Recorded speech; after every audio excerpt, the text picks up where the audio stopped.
ਅੱਜ ਦੇ ਦੌਰ 'ਚ ਜੇ ਬੰਦਾ ਕਿਸੇ ਨੂੰ ਕਵੇ ਕਿ ਭਾਈ ਛਾਵੇਂ ਆ ਜਾ ਤੇ ਉਹ ਅੱਗੋਂ ਪਤਾ ਕੀ ਕਹਿੰਦਾ ਕਿ ਛਾਵੇਂ ਆਉਣ ਦਾ ਕੀ ਦੇਗਾ।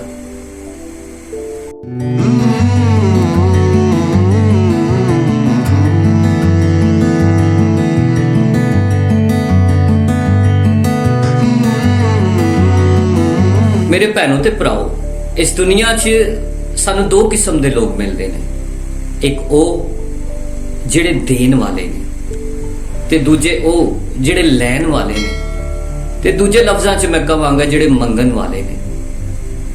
एक गल याद रखिया जे कि जिहड़े लैन वाले ने या इकट्ठा करन वाले ने वो रज के रोटी ते खाणगे और सहूलतां भी उन्हां को होणगियां, लेकिन जिहड़े देन वाले ने वो रात नूं आराम दी नींदर जरूर सौणगे।